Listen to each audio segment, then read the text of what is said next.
Thank you for coming to today's online event. I'm Ellen, I'm the events coordinator at Look.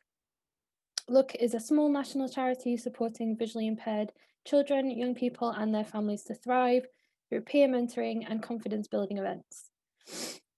Tonight we are talking about accessible gifts and games for your VI children. But before we start, I'm just going to run through some Zoom housekeeping stuff for this online session. So when you registered for tonight's event, you will have agreed to our media and code of conduct policies. So please just bear those in mind when you are during this session. We're recording the webinar tonight and we'll make that recording available on our website afterwards, along with a pack of resources from this session.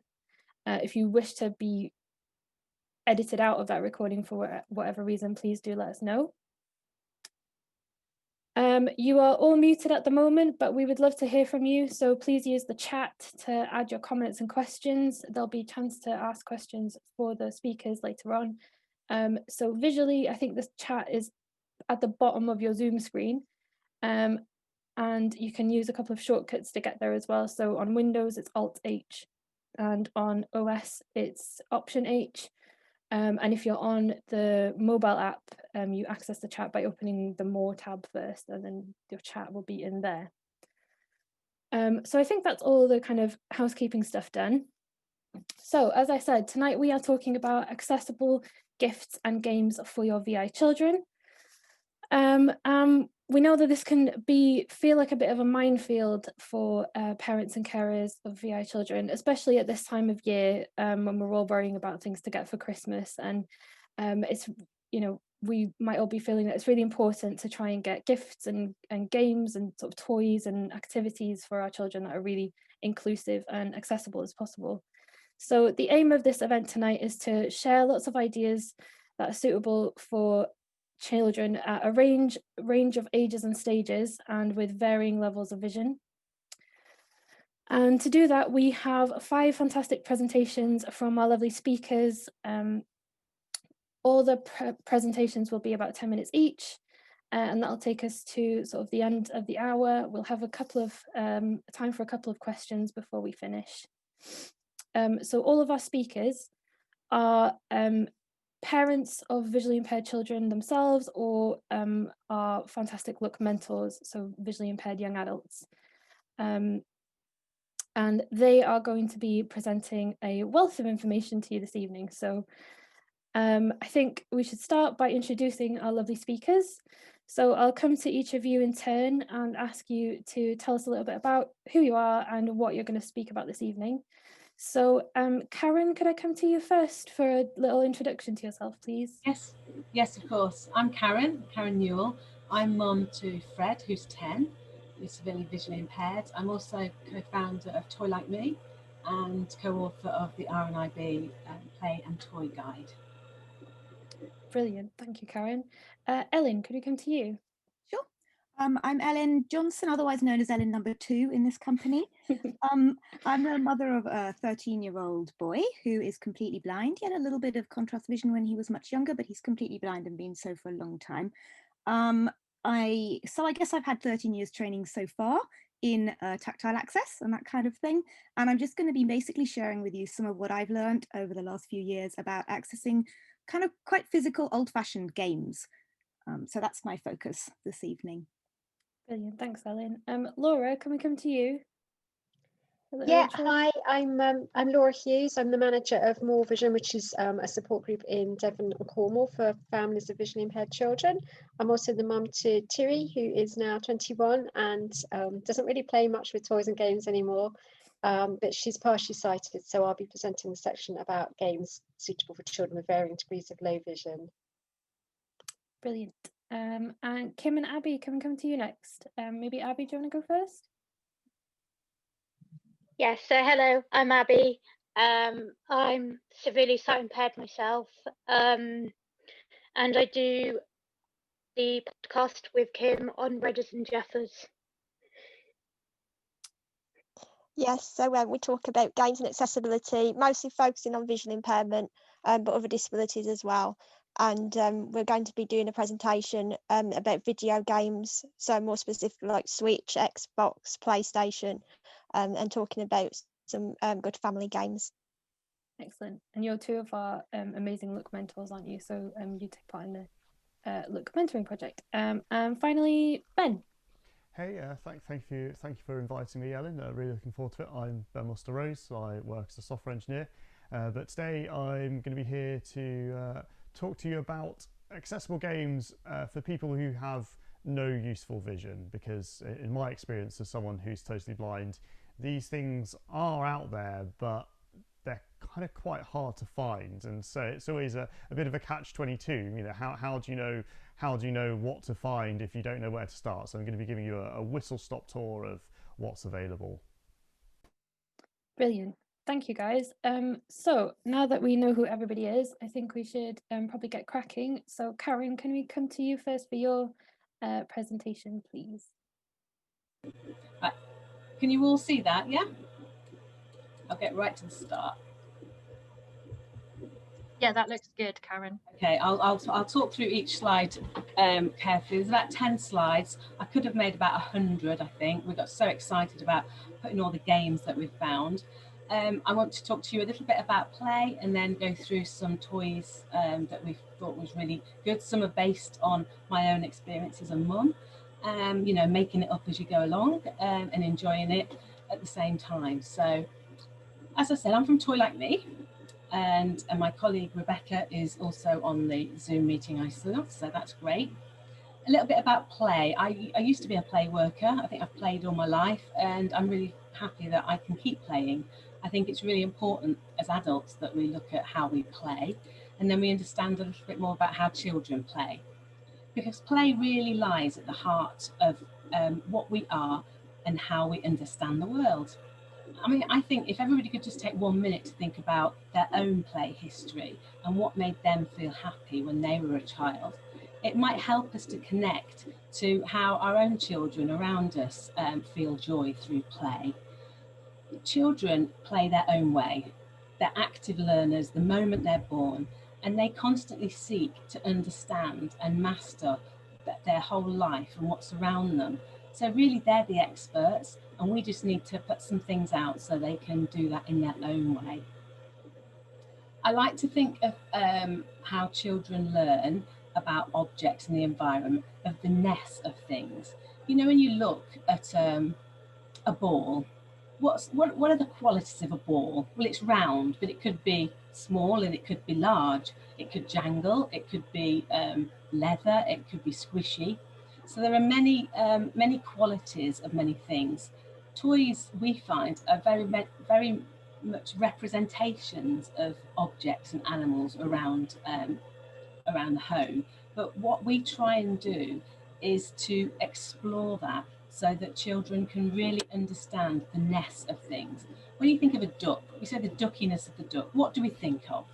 If we hold a yellow plastic duck in our hand, does that really tell us what a duck is like if you've got no sight or limited sight? No, it doesn't. It might give you some sort of shape of the bill or something. But to understand what a duck is, we need feathers, we need to hear it, we need to smell it, we need to, you know, all of those things. So I think when we go through our play journey, think about how children can really understand the ness of things. I don't know about you, but when I think about all the toys that we can buy children, it's just totally overwhelming, and we can make some pretty expensive mistakes sometimes. So I just wanted to spend 2 slides talking about how we can narrow that down. And if we think about play, I like to put it into 5 different sections, little play types, if you like, and it's a nice, easy way to remember. Play is the spice of life, because that's what it is. S-P-I-C-E, spice of life. So the play types that we've broken it down to are social play. We can also put sensory play in there, and I'm going to talk a little bit about that. Physical play, so intellectual play, thinking about quizzes and things, creative play, and emotional play, spice. So if you've got a toy box there, or you've got all your children's toys, you know, tripping you up around the house, let's have a think about do they actually fall into these types? Have you got toys that promote social play, walkie-talkies, and maybe an online Minecraft gaming, small world play, or a tea set, you know, to get that communication going? Physical toys. One of my son's first favourite physical toy was one of those little trampolines that you jumped on, that you held and jumped. I love that. A jingle jangle ball. I know that British Blind Sport have got Jangles the ball, which is a lovely jingle jangly ball. Or maybe one of those really giant floor keyboards that you can jump on. So that's, you know, a few examples of physical toys. Intellectual toys, we mentioned puzzles, Bop It, chess, Simon. Creative toys, well, where do you start? I mean, any arts and crafts. Has anybody seen the 3D pen, the doodle pen? Fimo, Play-Doh, light boards. And I think it's really important to remember the emotional side of play, because that's, you know, children need to play that out. So we're obviously, from Toy Like Me, really, you know, really heavy on the representative toys, because I think that's really important that children see themselves reflected in their dolls. But you've also got puppets and pets, you know, Build-A-Bear, role play, and if your child's a bit older, maybe some journals would help with the emotional side of play. So I would say, look at all your toys and do a little checklist. Have you got all some toys in each of these categories? And if not, then focus in on that.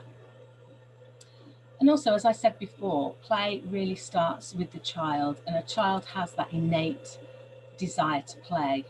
Now we've got a lot of words on this slide, but I wanted to put them all in because I know you're going to keep this as a resource. I don't know if anybody's heard of schematic play.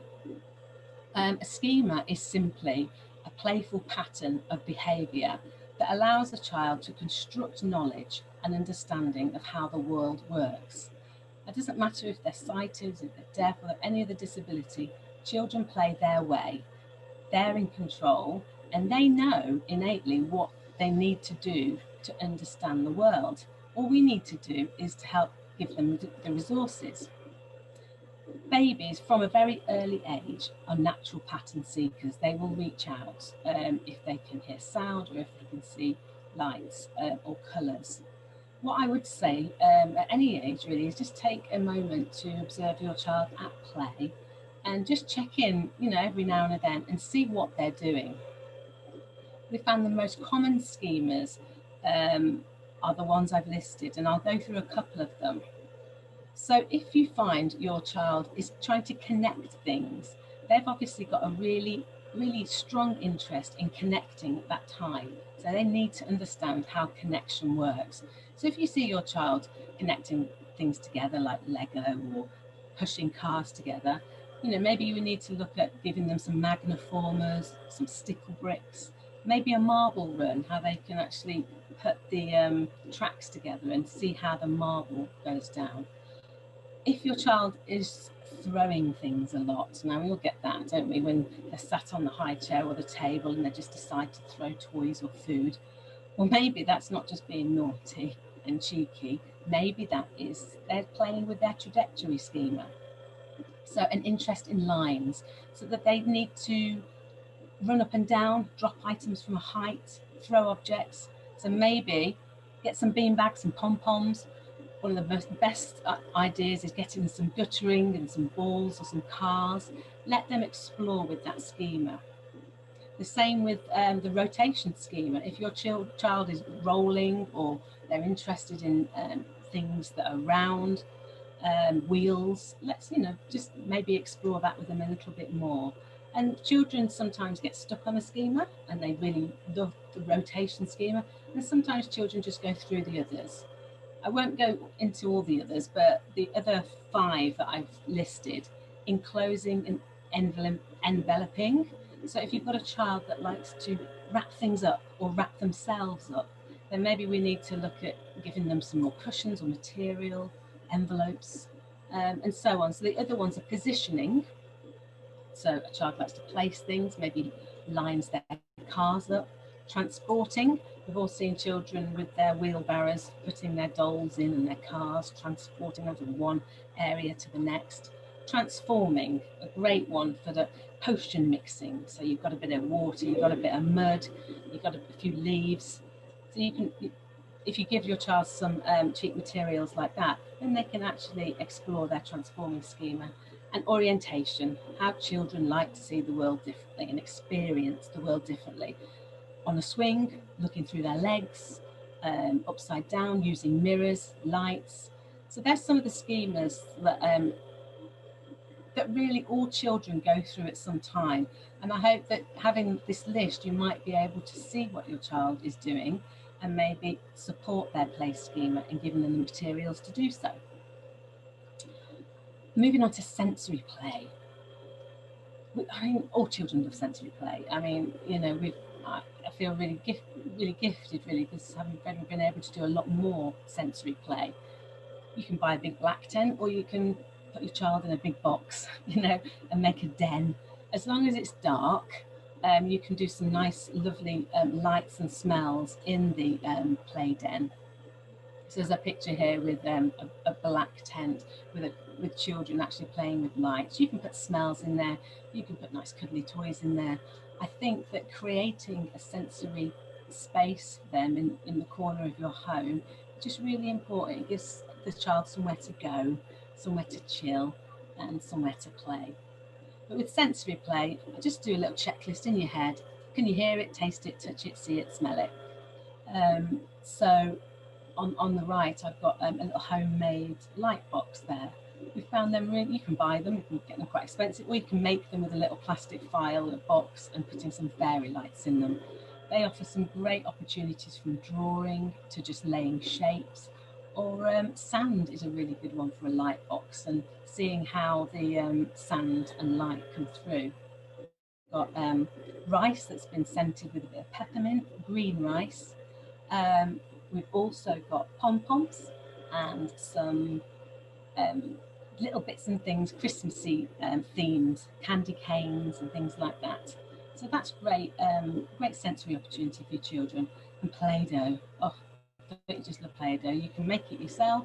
The Imagination Tree has a brilliant recipe. And obviously I've got Christmassy themed with it. I've got a red and a blue ball of Play-Doh with some Christmassy pom-poms and stars and bells and things. I think a great person that explores sensory play in a lot more detail is a woman called Joanna Grace, and I check her out in her sensory story project. She's a real mine of information, and also she's got a new young baby, so she's doing a lot of baby sensory play at the moment, which is fun to see. Now, I said we were going to do some toys. I'm not going to go through everything. Honestly, it was so much fun thinking about what stocking stuffers I could put in here, but just a few. Me and Rebecca went to the toy fair a couple of years ago, and I've seen these massive hammer beads. You know, those little things that you stick on there and then you iron? Well, there's big ones you can get now, which are a lot easier to manage, and also really good finger exercise for your brailing fingers, for your pre-brailer. And there's also the maxi sticks that are like pins, soft pins that stick into a board, and you can create pictures and tactile shapes with that. So we've got giant bubbles, scented bubbles, light up gloves, whoopee cushions, Alexa controlled bulbs that give you like disco lights, bells. My son loved a drum, some great feedback. And any toy that gives that cause and effect reaction for a toy, I think it's good for all children. If you want to get messy, there's the Play-Doh, the slime, the putty, the jelly bamf, the floof, which is like a white powder that's supposed to resemble snow inside. That's great for this time of year. And we've had great fun with a voice changer as well. So there's some ideas for your stocking. Thinking about Santa's sack. There's lots of things on here. I won't go through them all, but Bop It. There's got lots of different Bop Its. I don't know how many Bop Its they've got now, but I stumbled across this Bop It in the Entertainer, and it was a make your own. So you can make your own sounds and moves to the Bop It. So I think that's great. We had great fun making our own. The Click Clack track, if your child has a trajectory schema, that's brilliant, in the little cars going down the clack tracks. The steering wheel, hours of endless fun, stick it on a box as well, and you've got your own homemade car. No need to spend a lot of money. The Tony box, I don't know how many people, we haven't had one of these, but this comes highly recommended by one of our younger friends who's totally blind, and he loves listening to his stories through his Tony box. I think that offers the child a great level of independence when they can place their own little toy on top and it reads them a story. But lots, if you're thinking of older children, Osmo, which is it's a support to the iPad, so it comes with sort of tactile shapes, and you've got lots of fun ideas to play on Osmo. And Tiggly is the same. You need to have your own iPad, but you can purchase the accessories, and it helps children with shape, colour, and cause and effect. And don't we all love Leapfrog? I mean, anything Leapfrog and Melissa and Doug, I think, are really up there. So you've got a lot of the role play things going on there, and a lot of the tactile elements in terms of the latch board and the discovery house. So they're the sort of toys that I pulled out. There's a lot more options in the RNIB Play Guide, which I know there'll be a link for you at the end. Techie Play, you know, my son's 10, he's obviously into tech. It offers a whole heap of play opportunities. So the Alexa, the Dot, the Show, the iPad, wireless headphones, obviously Xbox, phone. If you want to get more expensive, the virtual reality headsets have been, but if you've got some site, it's actually very immersive. Smart lights, and obviously the Leapfrog Leap Pad. Now, what we try and do here at home is try and extend that technology into the real world. So if you're playing Minecraft, we've tried to really buy some of the Minecraft figures so that they can play with them in the real world as well and feel the shapes of the pig or the characters. We love Harry Potter here, so we've got a lot of Harry Potter, the Snitch, the Owl, the wands, you name it, because I think bringing that into the real world gives you a whole heap of play opportunities. Same with gaming figures and CBeebies figures. And I know that the new Lego Mario, which we haven't tried out, looks very interesting. Singing, talking characters as well. And we've found a lot of time, we've made lots of animations with the little Minecraft characters and Lego characters. So lots of options to bring technology from the screen into your own home. Two last slides, one on books. So many ways to create and read a story, and honestly we have lots of fun with our reading in many ways. There's some great tactile books out there, and there's some awful ones. Off to the Park is a great one. It has some real meaningful tactile images and a story that actually makes sense to slightly older children as well, and preparing them to go off to the park. We love that. Making a story sack, so we've got the old classic here, that's our Very Hungry Caterpillar story sack. So it's a bag with all the sort of objects that we've found that we can explore that story. So we've got our own edible watermelon and plastic oranges and butterflies and caterpillars. Listening to stories, either through Audible or through your Tony box. Oh, scratch and sniff books are just delightful. Our favourite is the Harry Potter Honeydew one. It's lovely. And there's a new book that we found called Fun for Fingers that was just screaming out to be made tactile. So I had a crafty afternoon one day and made it tactile, which really brings it alive. Off to the Park, by the way, the book is available in your Book Touch pack from Book Start. So we've also found that it's quite useful to make a story corner. Last slide. Obviously, I wouldn't let you get away without us talking about representative toys, a little bit of a passion of ours. So Toy Like Me is campaigning for more representative toys, and these are just a few that we've pulled out for VI kids. There's not many, so we tried to find ones with glasses. So the Puppet Company have a couple of glasses. Lottie Dolls is one of our favourite dolls, based on the shape of a 10-year-old girl. And from the Toy Like Me website, you can also order a 3D printed white cane from a company called Shapeways, and it fits perfectly into Lottie's hands. You've got the American Girl doll with the seeing eye dog, the guide dog, and also we found the Giant Road jigsaw from Orchard Toys does feature a man with a guide dog. So All this stuff can be found on both Toy Like Me website with hot links right through to purchase, and also on the RNIB Toy and Play guide on the RNIB site. Thank you. Amazing. Thank you so much, Karen. That was a really comprehensive run through of loads and loads of ideas. That was brilliant. Thank you so much.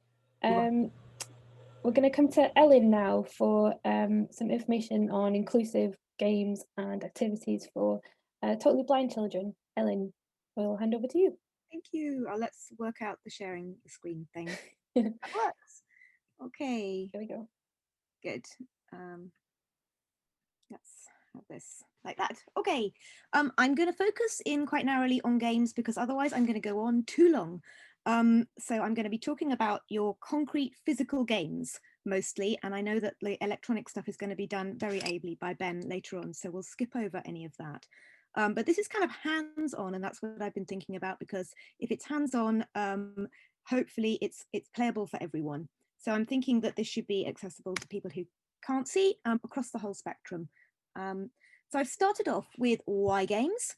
They help with some of the really core skills like learning turn taking, like tactics, like having Braille or whatever, where you learn to read in a meaningful context. You don't always want to be reading in a kind of educational setting. You want to be doing it in a fun setting. So if Braille's in a game, it's much more fun. You also need to learn about cunning and bluffing, and you only learn those sorts of things usually in games. It's a good practice for the sort of social skills you might be wanting to use in other situations. It helps you to key into common concepts, the sort of shared cultural understanding that you get from knowing even just what Monopoly is, those kind of things. It's really helpful. My big one though is the social interaction. So that's what we've found is it can be challenging, I think, particularly for for completely blind children, the social interaction. And if your child is also on the autistic spectrum, I think it's even more challenging for them. So a game, I've found, it provides a kind of structured, predictable social activity. It's got clear rules. It's got a shared, often actually physical focus. And that gives your child a really nice structured way. Actually, often it means the other children around stay in the same place as well, which is another help. I've seen some brilliant social interaction just by sticking a game down. I don't know about you, but usually, not this year maybe, at Christmas time, you find yourself in a room full of maybe cousins, and you're wondering, how can I help my child to interact with the children around them? How can I sort of scaffold that?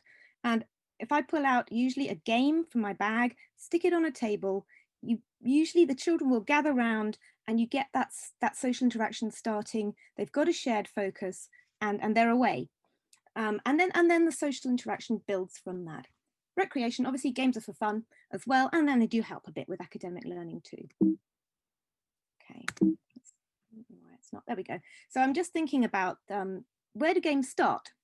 And when my son was very young, I think it started with things like a floor drum. So when he was a little toddler, he'd sit there with the drum between his legs, I'd be on the other side, he'd bang the drum, I'd bang the drum, and we'd take turns. And that's kind of your entry level game.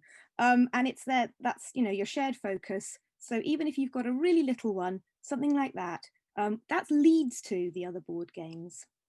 We just used our hands, not beaters. So I'm now going to get quite practical. Top tips for making a game that your family enjoys, because I mean, start from what you enjoy as a family. That's where I would start, making them accessible tools. So here's some top tips. So fix your movable pieces in place. If you are trying to find out where you are on the board and you keep knocking everything over, it's really frustrating. So fixing the pieces in place with sticky back Velcro, magnets, pegging them into a pegboard, or using blue tack. I love blue tack, it's great. It keeps things in the same place and you can find them easily. If pieces are distinguished by colour, you need to make them tactilely distinct so that everyone can access them. Puff paint's great for that. You can use 1 dot for red, you can use 2 dots on the counter that's blue. You can use bump-ons, spikes, notches, you can make holes in them, Connect 4, drill holes in the red ones. There you go, it's accessible. Yeah, I think that's, oh yeah, the only other thing to think about there is that the top of the piece is a good place to make it tactilely distinct. It helps with finding it if you're not trying to feel down the whole piece. So if you try to put your tactile distinguishing marker near the top. You can also use game pieces that feel different. So rough and smooth marbles for different teams, counters made from different materials. Some things are really tactile, like trolley tokens. You can get loads of different types of trolley tokens. A trolley token with a bit of blue tack on the bottom makes a great counter. If a board has a path through it, you need to define that in a tactile way. I spent years trying to make sort of lines with Tactimark. It's messy and it's really actually frustrating to try and find. I discovered after a while that if you stick a piece of Velcro in the middle of the square, it's much easier, and it's much easier to find, and also the pieces can stick nicely. So Velcro or stickers are a really good idea there. Braille up letters, numbers, cards with either sticky back Braille, they call it DL11 in the RNIB shop, and that can feed into a Perkins Brailler. If you don't have one of those, you can use a Braille Dymo labeling machine from the RNIB, which is much cheaper than a Perkins Brailler. And you can make these clear sticky back labels and stick those onto the game. It's great to get yourself some tactile dice and a dice bowl. That doesn't have to be special. It can just be any old plastic bowl from the kitchen, and blue tack. There we go. And I've got some pictures of some ideas. So define places for things. I would start with that. That's a fancy dice tray. I just use a plastic bowl, but you can get some nice ones. Tactile dice from the RNIB. If you've got little hands and they're trying to hold playing cards, a card holder might be useful. And if you are playing cards like Uno, it's really nice to have the cards in it could just be in a box, or you can get a nice wooden card stacker like that. So it's easy to find the cards. You don't knock the pack over every time you try to turn a card over. Keeping things stable, there's some ideas. You probably, all know what Velcro looks like. But gripping stuff is another thing that really helps to stop games sliding about. Dice, if you've got a bowl for your dice to go in, if you put that under the bowl, it will not move around. I'm not suggesting that you give your children maths games to play. This is just to show you that the Velcro can be used as a board to show the way through the board, to give you the path. This game has got a black background, a bright yellow, so it's actually good for the VI children as well. It's got the dice bowl in the middle on a dice mat to stop it slipping around. The dice is tactile, and the counters are just slightly tactile materials, which on card, which can travel around the board. 5 or 6 children can sit around and play that without any support, and it's totally accessible. The other thing to bear in mind is that if you're playing with blind players, you might want to have some more verbal prompts and communicate a bit more verbally with a game. So, oh, I got this, now it's so-and-so's turn, just to speak more. Describe other people's tactics, talk about game strategies, and also maybe let people know that the blind players might touch the board a lot more. I'm not going to read through these lists, but I'm now going to do 3 quick sections. Games that you can easily adapt yourself using some of these tips. Games that come ready adapted, and then games that you don't need to adapt, you can just buy them. I'm going to show you some pretty pictures. So look for 3D type games that you can quickly adapt. There's an orchard game here, vegetable memory game. These are games you can get a little bit wet with. They're always popular. Ellie Fountain, Soggy Doggy. They don't need a huge amount of adaptation, but they do need a bit for the boards so you know where you are. Quads there has been adapted with magnetic backing, and that stops them slipping around. The cards have been adapted by just cutting off the corners in different ways. I want to show you this Battleships game because it's a travel version, and often travel versions of games are a really good place to start because they have pegs and they try to stop the pieces moving around, so they're already more accessible. This has used Tactimark in 2 different textures, brailled up the numbers and the letters, and the red counters have got just a tactile so that they feel different to the white counters. Hungry Hippos is really easy to adapt. You can just put either write in Braille what the colour is or put a different tactile marker, pop the pig. The sock game is a brilliant game because it's really tactile. You've got to stick your hand in a sock and find an object. Blind children are often really, really good at it, but that board might put you off because it's got these tiny pictures. What I did there was a key. So you can also think about just doing a key for when you've got things that are tricky to adapt. Also worth thinking about, you don't always have to track where people are or the score. You can use a scorecard. You don't have to use the pictures on the game board. Shut the Box is really easy to adapt, just with a bit of Braille and a tactile dice. Some other wonderful games, Funny Bunny, Rapido, electronic banking, whatever your family enjoys, Pass the Bomb. I've got some pictures here of games that you can't buy. These are adapted by a specialist games library in Belgium. They're there to show you some ideas, really. So there's to have a look at later, really, to give you ideas. Because there's this is the Orchard game, and I'm going to show you a beautiful adaptation, which is credited to somebody who is here this evening. I'm not going to say who because she might not want me to, but she made this inspired by the Orchard game from the Games Library, and her daughter, I know, plays it really, really happily with her whole family. That's you can buy ready-made kits from 67-ounce games too. And I'm going to just leave you with those other things to take away. Ready adapted games, a quick whistle-stop tour, just a few ideas. You've got Snakes and Ladders. These are sort of standard games that have already been adapted, so you can just buy them. Braille Uno, Monopoly, dominoes, checkers, chess. This Zingo game is nice because it comes with a Braille label kit, and also some of the just very tactile games that you can buy, like Tick Bug Toe, there you go.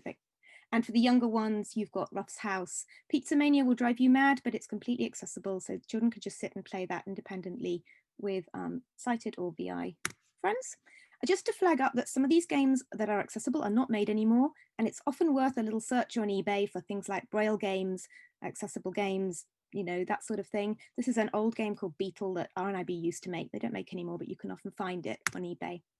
There's some beautiful games that are made by APH in America. They're really expensive, but sometimes you can get a grant from people like the Lions Club, or you get these people saying, what can we buy? You know, we'll all club together.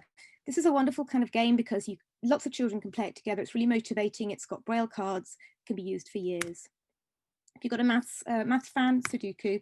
I just want to flag up another game. Well, I wouldn't call it a game, but my son does. It's an introduction to coding. It covers all the sorts of things that you might learn in Scratch if you could see, but blind children can't use Scratch. So Code Jumper is a totally tactile way to learn coding. And my son thinks it's a game. What you can see in the picture is him and his best friend from primary school playing with this game.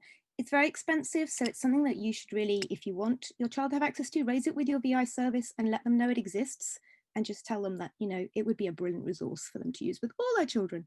You can see the black mat that those modules are on. That gives you contrast, so that if there is somebody's got some vision, it helps with accessibility too. Okay, the non-specialist games, this is the last bit, Ellen, I'm nearly there. These are the ones you can just buy off the shelf. I love this Disc Mikado. You can get that out in a room, and whatever age people are, whatever language they speak, whatever vision they have, you can all sit around and play a quick game of that.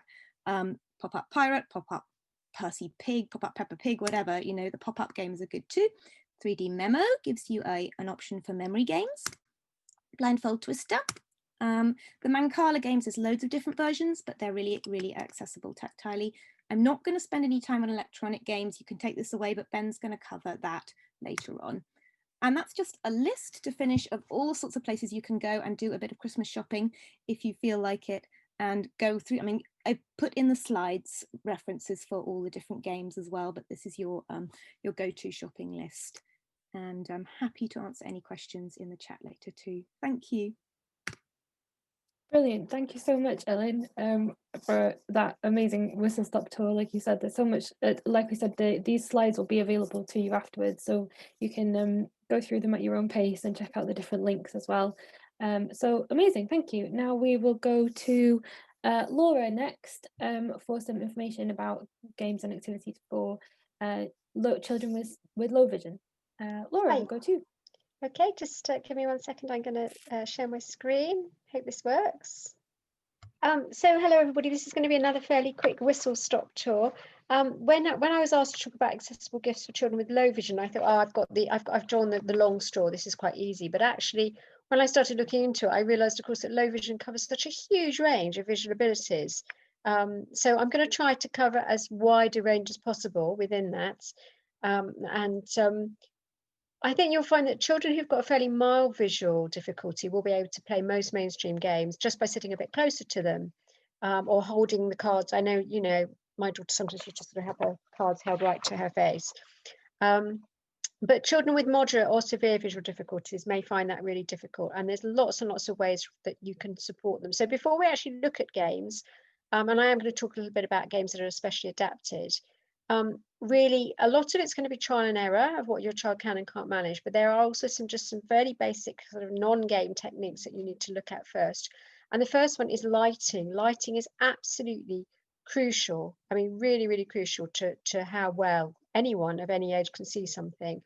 Everything that I'm showing you on here is you're going to get a list with all of the links, just a quick link. It won't be one of those whole long kind of like 5 lines of text. It'll just say RNIB task site. So you'll have access to get the links for all of these things. But you know, whether you want to spend £29.99 from RNIB or £12 at Wilco, having a light that can just sit on the table and be right down over the game or the cards they're looking at will be a really big help for most children with low vision.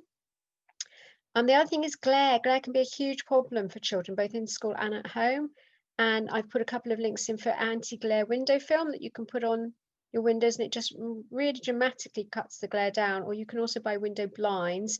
Obviously, the links I've included are only 2 sources. I've tried to put things from very, you know, places like Amazon we can all access. But you can look into your own anti-glare window blinds. Anti-glare window film is probably cheaper. And the other thing is actually decor makes a huge difference. If you have a window in a dark room, it actually creates a lot more glare than if you have windows in a light room. So if you have, you know, I know some people like to have really dark painted rooms and stuff, but actually in terms of glare, your child may cope better if the whole room is light, so you don't have that kind of focal point of light, which can be really difficult for them. And along, of course, with lighting comes magnifying aids. And again, for a child with low vision, magnifying aids can be the real, you know, the real make or break, to be quite honest with you, for what they can and can't do. And I know my daughter, who's, you know, she was using sort of 24, font size 24 in school, so she really couldn't see small print at all. And she started off by having actual magnifiers. When she was really young, she had like what I call the old-fashioned magnifiers, and then we moved on to electronic magnifiers, which were much clearer. But to be quite honest with you, as she got older, she just used her iPad or her phone. So she would just have her iPad propped up, and she would just hold in a kind of camera magnifying mode, and she would just hold whatever card it was. If we were playing a game like Articulate or whatever it was, she would just hold it in front of the magnifier, and that really enabled her to have a lot more independence when it came to games. So we would play things like Trivial Pursuit, so she could read out her own cards.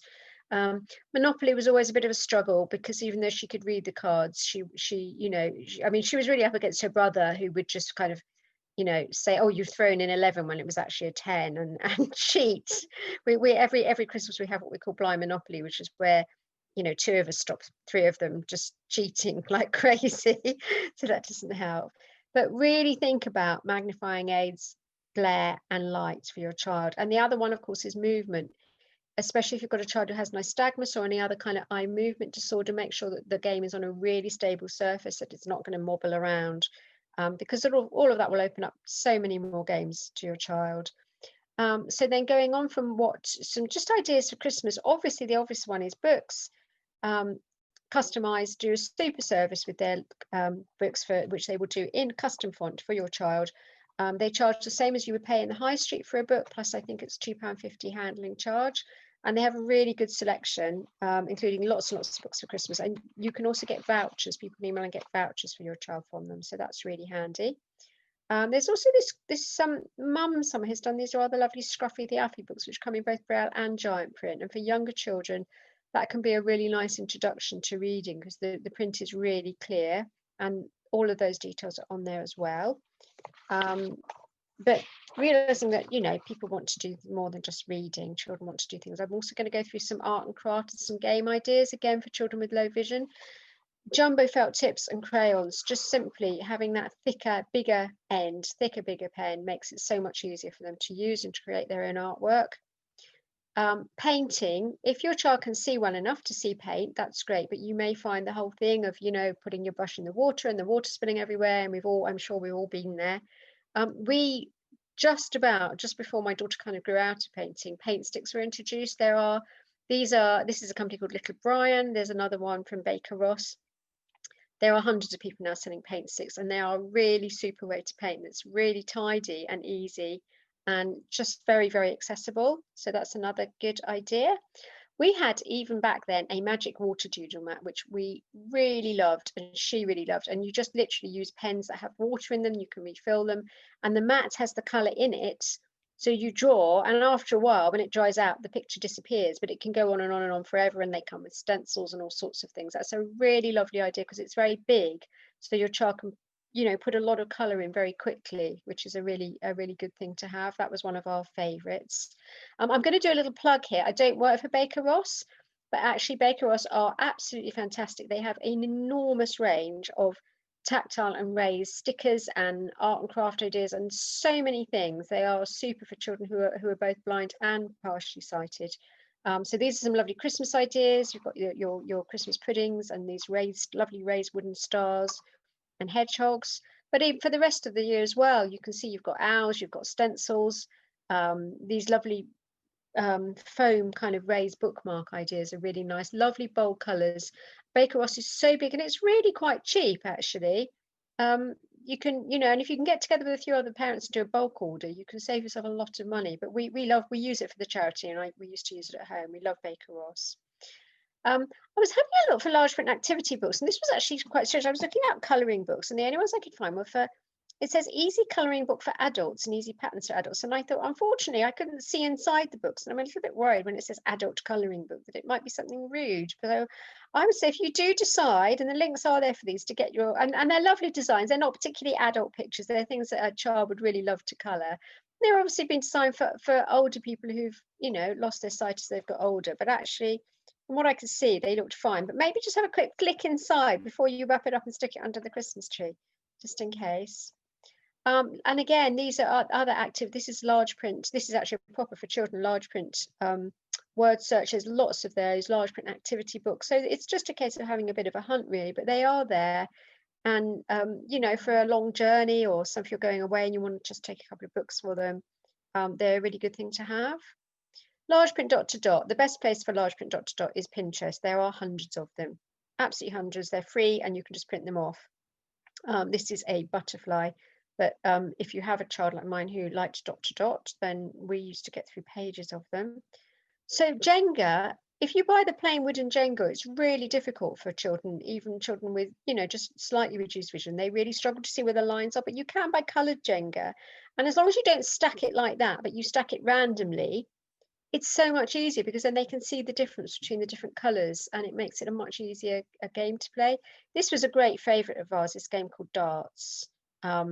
It was so bright and bold, and it was just like darts for the garden, and you with this huge mat, huge darts. It was just really good fun. And again, it was, both of these games were games that children, you know, their sighted siblings and friends could join in and really, you know, really enjoy.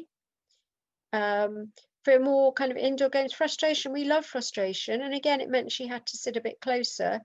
But it was a very easy game to play because you had these proper little holes that the pieces went in, so things didn't get knocked over. That was a favourite. Party Heads is really a good game, and actually that would work for blind children as well because it's very tactile. And What Am I is also a good game for children with low vision because the cards are quite simple. And they just say, I am a, they don't have lots and lots of small writing on them. So, and also there's a picture, I am a bicycle, I am a cake, I am a lion. And then you have to kind of act out what you are. That's another good game. Giant print Uno, super big Uno you can get. And you can also get Braille Uno, as I'm sure Ellen will know.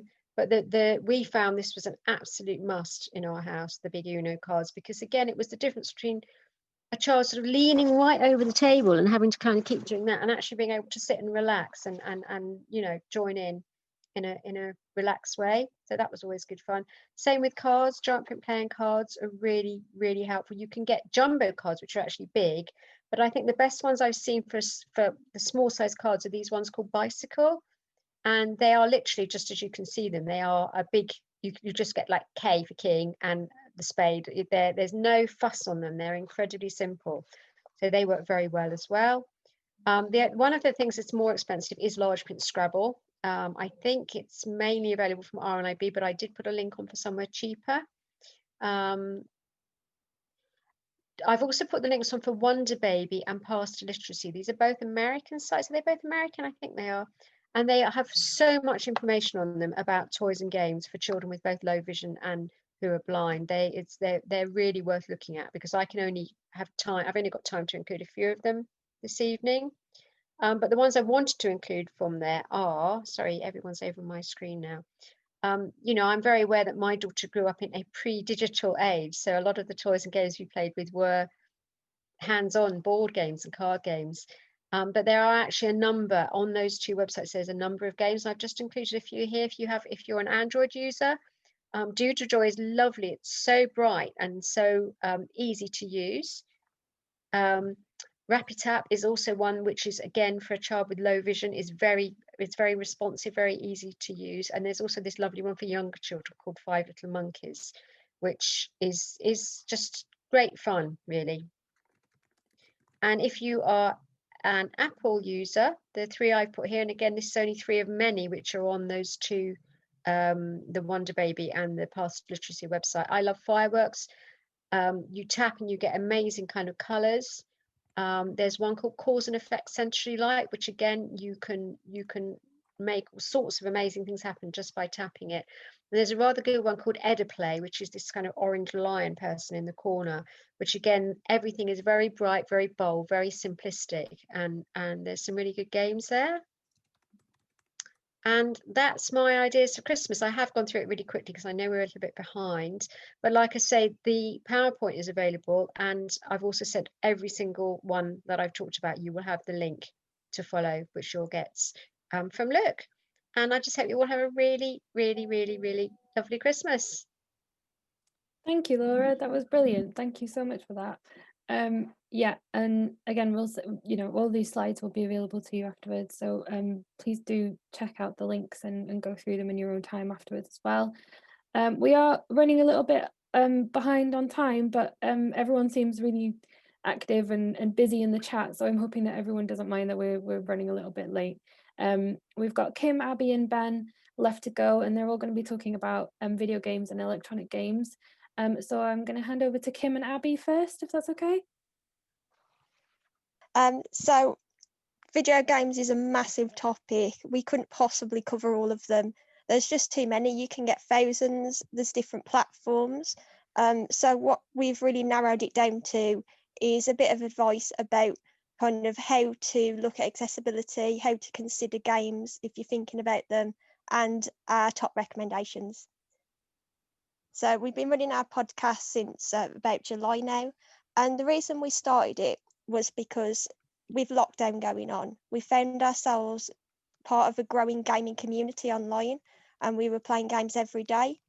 We really wanted to kind of share the social aspect of gaming with people and try and encourage more play between groups, because, you know, some of the problems when you've got low vision or you're totally blind is you're kind of segregated. You feel like you're on your own and you don't have anyone to play with you.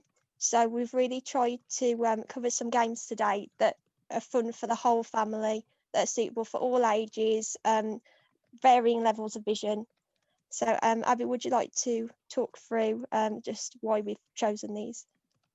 Yeah, so the games we've chosen are all kind of most age appropriate. Well, they're all age appropriate. And they're available on most platforms. The first couple are just for Nintendo Switch, but the rest are on PlayStation, Xbox, PC. They're all relaxing games, so none of them have kind of time pressures to them. And they're all kind of bright colours and very kind of easy to get the hang of. Yep. Plus, the main feature is obviously the multiplayer. So we've deliberately chosen games that are fun single-player experiences if you do want to relax on your own, but the main aim is to play together as a family.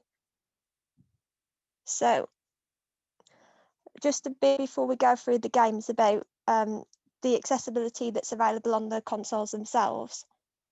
So me and Abby primarily play on the Nintendo Switch, which has a zoom feature in that you can enable in the settings, and it's really good. It's probably, Abby, would you say it's the best like magnification that we've used in gaming? Yeah, definitely, especially since like you can easily navigate the screen with magnification, and you can be able to interact with the screen whilst zoomed in, because sometimes, like I think the PlayStation 4, you can't like go down the menus whilst zoomed in, but with the Switch you can. Yeah, and it's quite responsive to touch as well. So if you're on handheld mode, you can flick your finger on the screen and it'll move the magnifier very quickly. But there are good options on other consoles as well. So PlayStation 4 does have Zoom. If you're on PC, you can take advantage of your existing accessibility software on the computer to deal with that. And another feature that's quite new is HD rumble and haptic feedback. So the Joy-Cons, the controllers for the Switch, have very good rumble features, which Abby's going to talk more about when we move on to Animal Crossing in a minute. But the PlayStation 5, if you can get one, is quite groundbreaking. It's got haptic feedback that apparently you can feel the textures of specific items in the game. So you can feel your character walking on sand. You can feel objects moving around you. So that might be a good option, but obviously it's very expensive and we haven't tried it out ourselves yet. Yeah, and the other thing I have to say about that is although there's voiceover, you can't do magnification. Yeah, they sort of swapped it, didn't they? They went for the PS4 with no screen reader and Zoom to the opposite on the PS5. But we're hoping for an update. And if you are worried about the lack of screen reader on the PS4, what our totally blind friends do is that they use the app on their phone. So they buy all the games on their phone, they can send it to download, and even the social side, like being part of a party, they connect on the phone for that as well. So they can use voiceover screen readers to do that. Obviously, the PC's got more customization, but at the end of the day, whichever console platform you play on, it's all about the games. And what you really need to think about is disregarding this idea that there's a right way to play a game and a wrong way, or that if you can't engage with every aspect of a game, that it's no good for you or your child. When actually, as long as you've got a game that matches your interests and kind of captures your imagination, you will find a way to play it, whatever that means for you, even if you're just doing part of it that you enjoy. So here are our recommendations for some family-friendly games. Abby, take it away. Okay, so the first one's Animal Crossing. This one has bright colours and again easy to kind of get the concept of.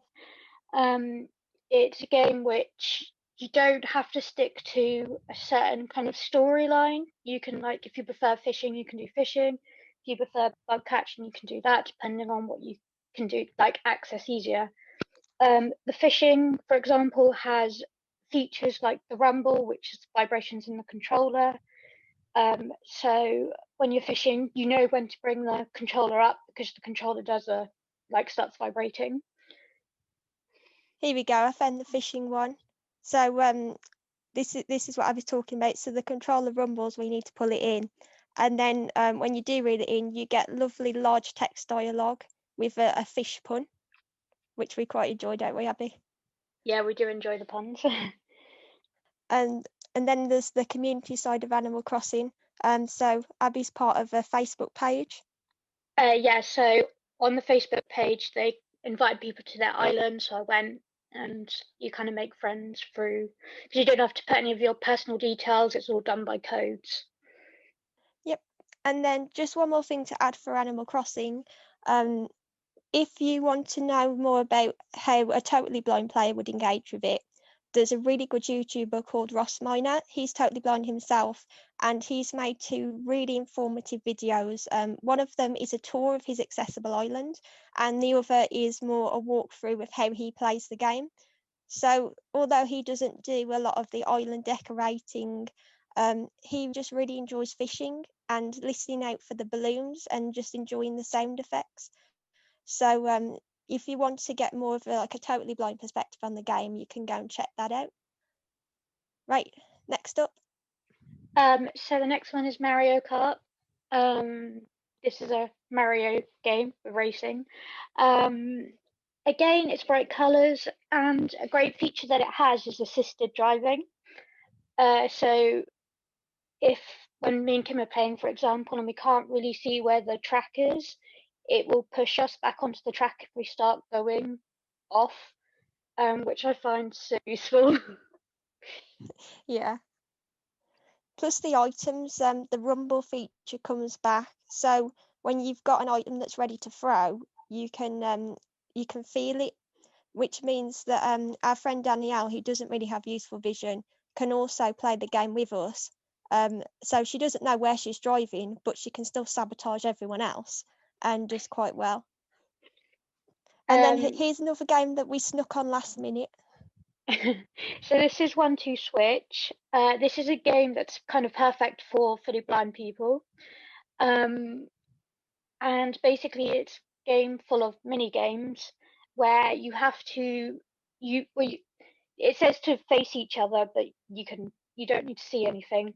And then you just have to go completely by sound and by the rumble in the controller. They're pretty quick mini games as well, so it's perfect if you've got a family get together and you've got maybe some younger children around and you just want to keep them occupied while dinner's cooking. It's the perfect game for those kind of situations. And we'd linked a video made by James Raff as well. Sorry, Abby. Yeah, no, I was just going to say about the links. I forgot to say that part. Yeah. So now we're moving on to games that you do need a little bit of useful vision to enjoy. So Animal Crossing, Mario Kart 1-2 Switch, you can play them with any level of vision, whereas these games you will enjoy more if you have a little bit. So this one's Human Fall Flat, which we've really enjoyed this year. Yeah, and this one is across multi-platform, so you can get it on PC, Switch, PlayStation, and Xbox. I think it's on Xbox, isn't it? Yeah, I think so. And again, bright colours, very simple kind of graphics and just items, which makes it easy to kind of work out what it is, and it's not too overwhelming on trying to work out what is happening. None of it is too fast either. Yeah, just none of it's time pressured. It's basically just working out puzzles of how to get through the level. And it's ultimate chaos when Abby drives the boat.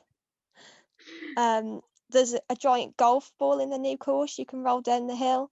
So it's just really a bit of fun. And because it's meant to be like kind of difficult in that the movement's very like, it's kind of like you're sleepwalking, that kind of feeling.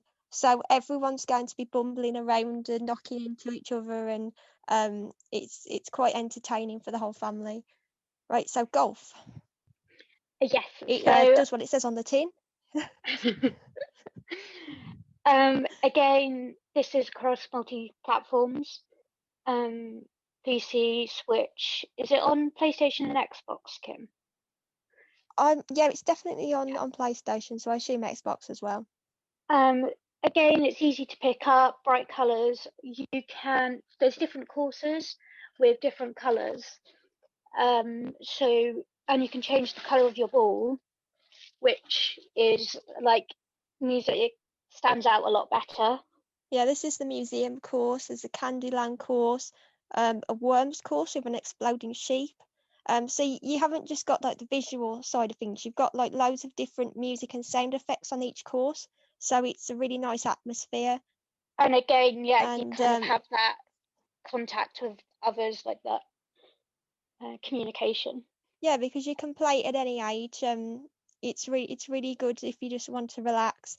Oh, here's what Abby was talking about customizing the ball. So she's got a bright yellow, it's a puck actually with a duck, because as well as golf, there's a hockey mode, which is a lot more accessible if you can't see where the hole is exactly. So it changes it to like a hockey goal, which means if you like severely limited with your vision, you've got much more chance of being able to get it in.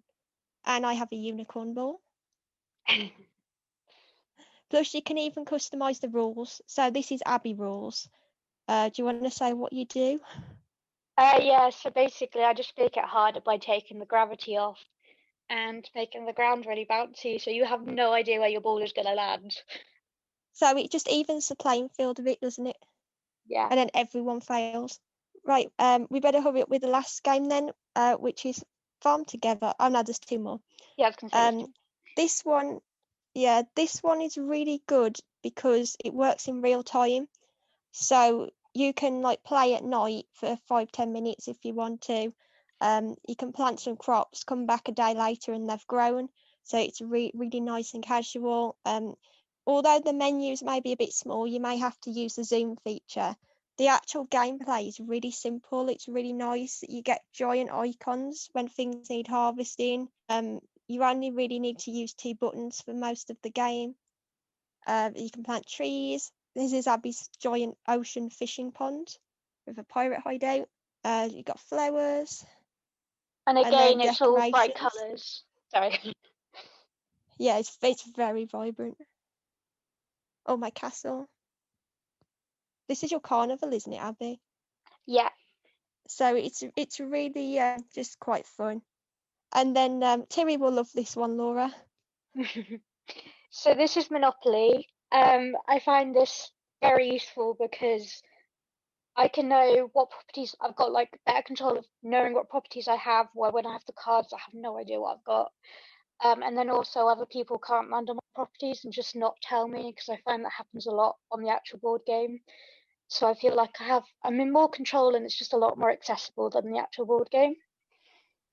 Yeah. I think Is it as fun without the cheating though? I think unless one comes with like an anti-brother device, it's never really going to work for Terry, unfortunately. Yeah, it does come without the cheating. So in a You know, way that he'll kind of pick this up and he'll spoils the say, fun. "Oh, it says you have to give £50 to each player," and I snatch it out of his hand. I says, "No, it doesn't. It says that you receive £100 from the bank," you know, or he'll say, "Oh, you owe me £48." So I'm like, "No, she doesn't. She owes you £12." So yeah, he's Yeah, not. we know that very well. That's my what usually sister's very much happens. like that. My brother's the worst. He just thinks he can take money at the bank without me noticing. So I have to keep like the box right next to me all the time. But the digital version takes all that out of it, and you can have different boards, can't you, Abby? So you're going for like different Yes. environments. Yeah, there's different themed boards, so you can kind of go with the colours that you find best. There's a simple one, where sometimes I find the other ones are more crowded. But yeah, just whatever suits the individual best. Yeah, and I don't know about accessibility for totally blind players, but I do know my friend Danielle has it on the Wii, and she says that somehow she's able to muddle through and play it on her own, like independently. I don't know how much of the game she can engage with, but the fact that she is able to play it on her own suggests that it is accessible to some extent. And this is multi-platform as well. Yeah, Monopoly you can get pretty much anywhere now. You can, and on PC as well, you can use your inbuilt accessibility software, so it might work with a screen reader, but we haven't tested it out. And But yeah, that's also, right. the other thing was that one of the ways we find out which game is most accessible, forgot to say at the beginning, is by going onto YouTube, and we watch YouTube videos, and we watch we look out for the bright colours, how simple it is, and if we think that we would be able to get on with it with our vision. Oh yeah, I'm glad you caught that. Yeah, Let's Play is a really good way to do it. We're quite good about researching games, aren't we, Abby, before we buy them? Yeah. Because there is the temptation of, the latest game comes out and you feel like that pressure, like, oh, I better buy this because it's what everyone else is playing. But we really recommend you just take the time to think about your own interests, your child's interests, and look up games that you think will be suitable for you, rather than just what everyone else is playing. So is there anything else you want to add, Abby? No, I think that is everything. Okay, if you'd like to know some more about the games we talked about, or any other games, or ask questions, you can ask them in the chat now, or you can contact us afterwards, or listen to the podcast. So thanks for listening, everyone. Yep, thank you. Thank you, guys. That was so informative. I think I'm sure everybody's learned loads. I know I definitely have. So thank you so much for that. So finally, last but not least, we have Ben coming to chip in with some ideas for games for totally blind players on sort of different kind of devices. Great. So Ben, over to you. Great, thanks for that, Ellen, and great talks from everyone there. Great examples of the creative thinking that is often required, really, when it comes to blindness. So great work, everyone. it's interesting, you know, maybe even 5, 10 years ago, we could talk about accessible gaming and people would be, what's that at all?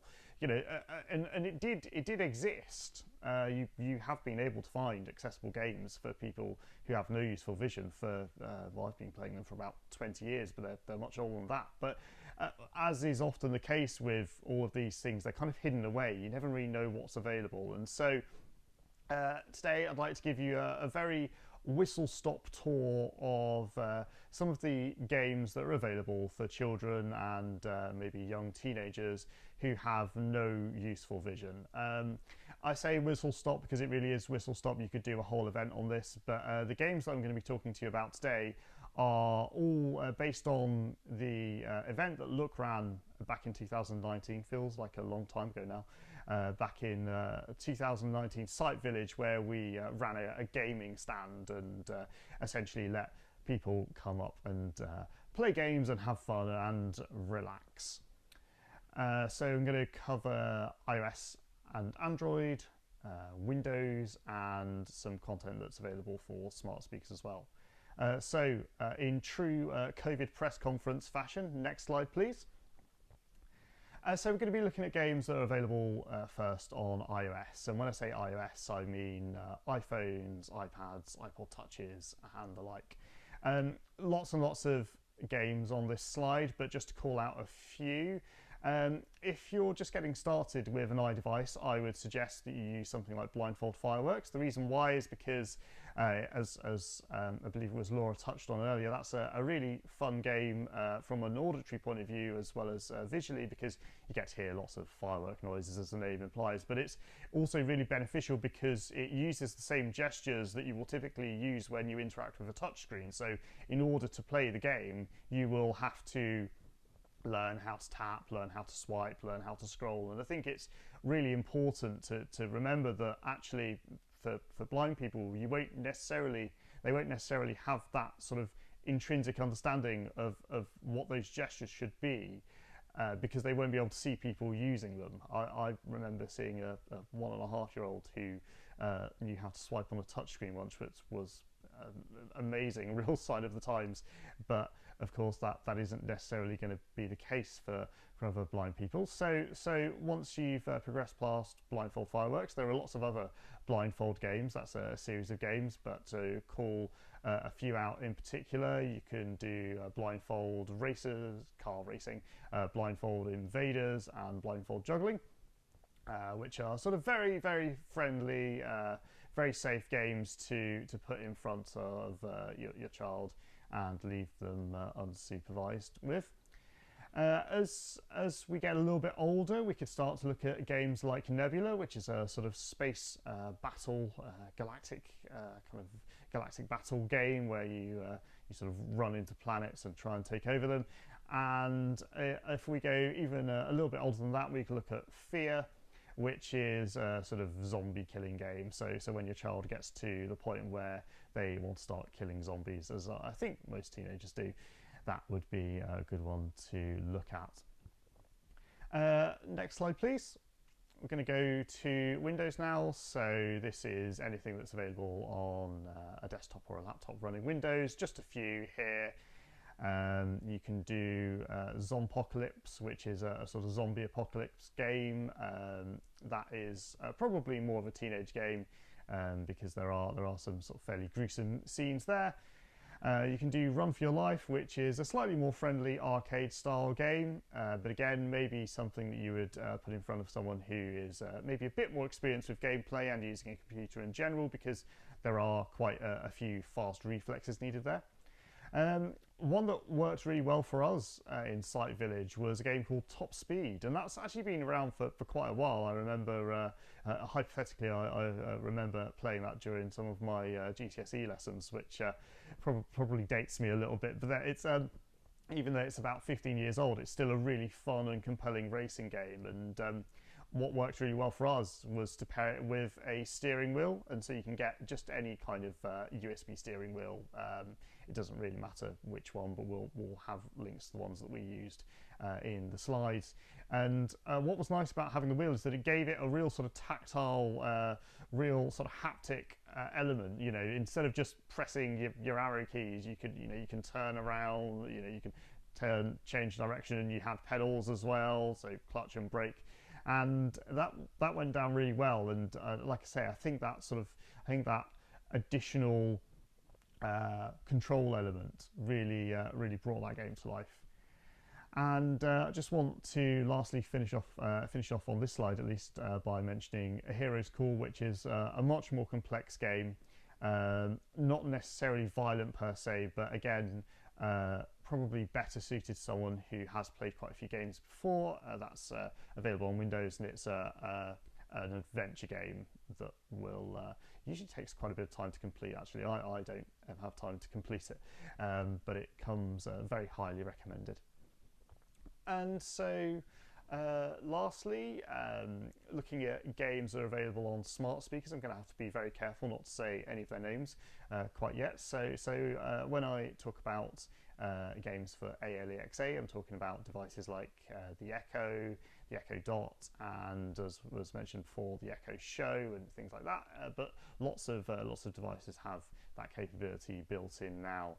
And these are really child-friendly devices in my experience. So a few games in particular, there's Song Quiz, that went down quite well. That's a sort of guess the song type game, and it works quite well for all the family actually, because there are lots of different decades that you can choose from and different genres as well.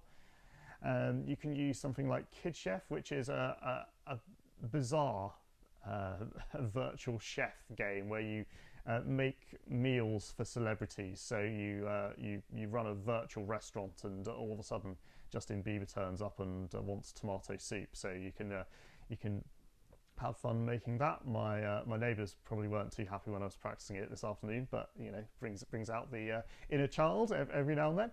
So that's Kid Chef.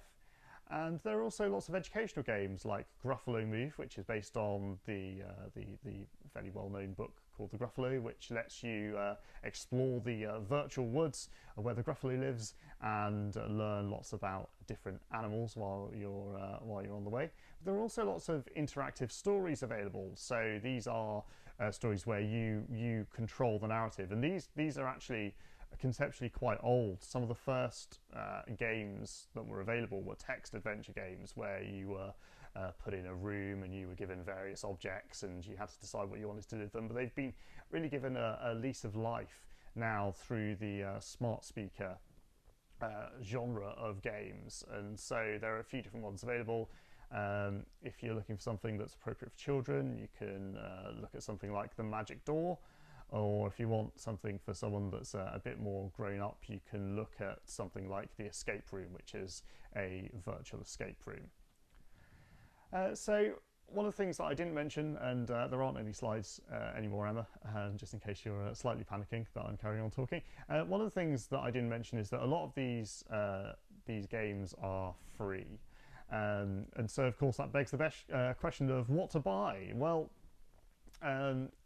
the games might be free, but the tech is often quite expensive. So just really quickly want to just rattle through some inexpensive ways of getting your hands on some of these tech devices. So iPads, pretty pricey. It's probably not necessarily something that you want to buy straight away, particularly if you're not sure if your child A will enjoy it, and B will be trusted enough to look after it. So I find short of getting something secondhand, which is always a good option, but cheapest way of getting an iDevice that runs iOS is to buy an iPod Touch. So those are available from £200. So you sometimes see them on offer for slightly less, but there don't tend to be that many good offers on Apple products. So roughly £200 for that. If you want a great first tablet, and you want to try out things on Android, the Fire tablets from Amazon are incredible devices. Lots of great accessibility built in, screen reader with Braille support, fairly decent magnification, and lots of options around contrast. You can pick up a Fire tablet for £50. It's just amazing. I remember our first computer back in the late 90s. In order to make it accessible, the computer and the screen reader was £2,000. Now you can get something similar for 50, so just shows you how far we've moved along. And they have lots of kids options available as well in terms of protective cases and protection plans, just in case we can't quite hold a tablet yet. So Fire tablets from Amazon, as I say, they're frequently on offer as well. And of course we have devices like the Echo and the Echo Dot. A few different generations of these devices available now. What I suggest, if you're maybe not quite sure if you want to spend the full £50 for something like an Echo Dot, either wait until they're on offer or get the previous generation. So we're on the 4th generation now, but you can just get the 3rd generation, and from a sound quality point of view there isn't really much difference, and you'll still be able to play all the games that I mentioned. And I just the last thing that I wanted to mention in the context of buying all of these devices, screen time or otherwise is definitely a valid concern. You know, I know I'm sort of slightly hypocritical here because I work as a software engineer and I spend lots of time on a computer outside of work as well, but we all know, I think, particularly in 2020, just how important it is to step away from the screen. And so just wanted to point out that lots of these devices have very well thought out parental controls now as part of them or in their companion apps. But also, if your device doesn't have them for whatever reason, lots of routers these days, so the box that gives you your internet and your Wi-Fi, lots of routers will let you set what hours a device can have access to the internet on from. So you can say, for example, well, actually, I don't want my child's Echo Dot to have access to the internet from 9 p.m. to 8 a.m. And so regardless of what they do to it, they will no longer be able to use it within those hours if it's something that you're concerned about, if the device is being used in the bedroom. And the best way to do that is to talk to your ISP, so your internet provider, because it does vary quite a lot from brand to brand. And I just really wanted to finish off ever so quickly. I know we're keeping everyone. I just wanted to give a really quick demo. If I just press some buttons here, because one of the things with the storytelling games, like I say, is that the Echo devices really do bring them to life in a very sort of auditory, satisfying way. And my sort of monologue, boring diatribe, probably doesn't do it justice well. So I'm just going to give you a really quick demo to show you what this sounds like. So, Alexa, open magic door.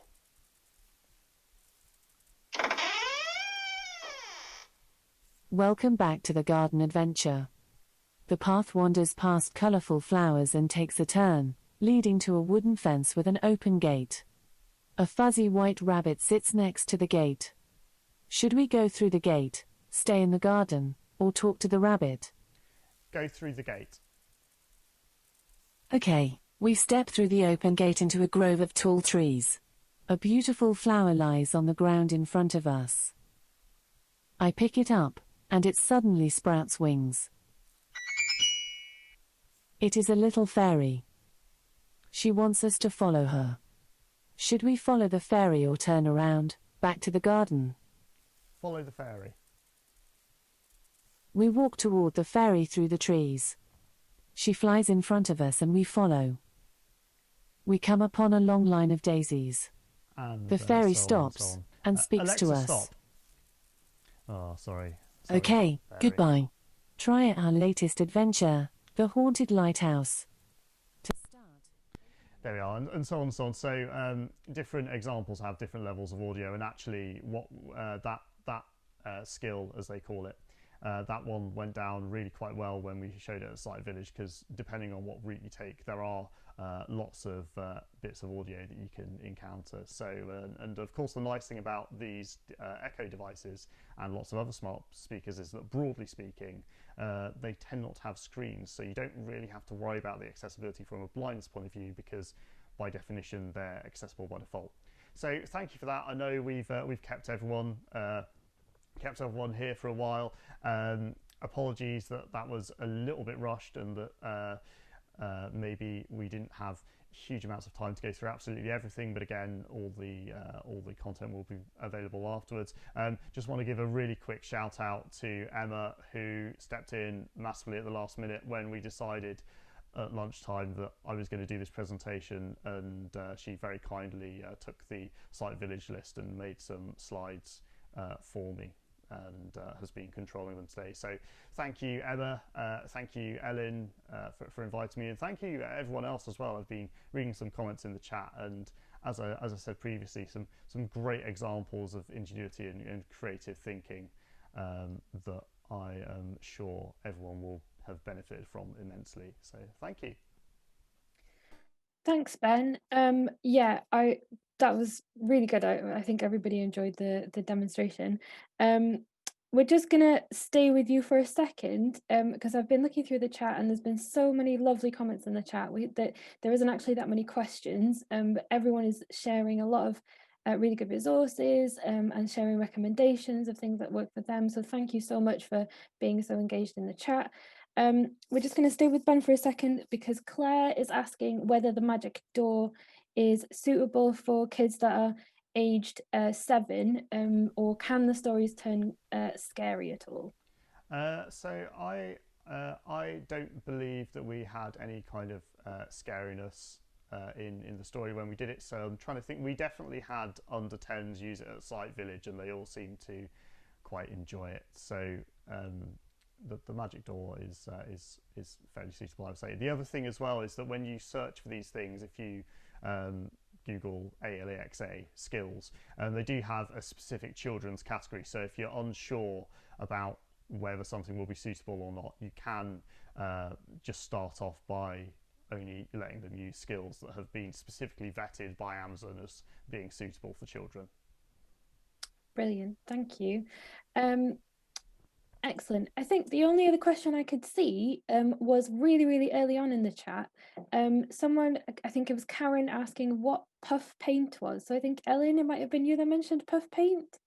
I don't know if you can explain what puff paint is. Sure. RNIB sells something called Tactimark, but I will wave at the screen because I'm sitting in this place. There's also these wonderful things called tulips, beads in a bottle, that kind of thing.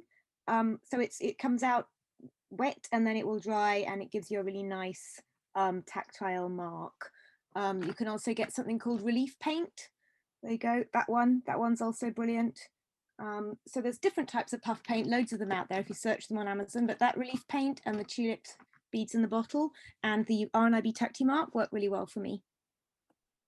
Brilliant. Thank you very much. I think that is pretty much it for questions. I think everyone else is just chatting and sharing lots of links and things in the chat. I know Vinod got a lot of really nice advice for activities to do with her son. Hi, Ellen. Sorry, Emma here. I can see that Lubna has their hand up. I don't know if you want me to. Oh, I'm sure. Yeah. Let's go to Lubna. I'll just ask them to unmute. Oh. Hi, Lubna. Hello, my name is Mariam. I'm 13 years old and I have a question. So I recently bought an iPhone 8 and it's giving me a little problem. I downloaded a game called Tic-Tac-Toe. It's for blind people.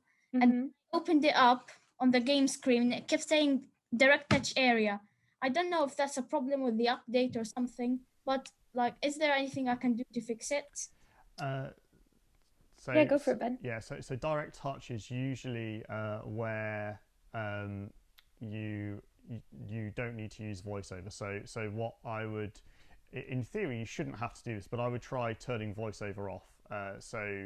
Triple click your home button and see if that works. A lot of games for blind people are what's called self-voicing, so you won't actually need to use voiceover when you use part of them. So I turned that off, but that means I couldn't access my scoreboard or play online or know where the buttons are. There's only speech for the game screen. Yep. So I guess turn it on when you want to read the scoreboard, or when you're actually playing the game, maybe don't. And then the other thing as well is you can look at the app reviews in the App Store to see if anyone's having the same problem, or if not, there's a good site called AppleVis, so applevis.com, that has a good quality games directory, so you could see if it's listed in there, and if not, add it and maybe ask some questions about it on their forum. Oh, all right. Thanks for the help. No problem. That's fine. Thanks very much for your question, Mariam. You're welcome. Excellent. So I think we've learned so much today already. Thank you so much to all of our fantastic speakers. Like I said, we've learned loads and have really enjoyed all of your fantastic presentations. And thank you to everyone, all of you for joining us as well. Thank you for all your comments and questions in the chat. It's been really nice to hear what kind of things you use with your children, and sharing recommendations.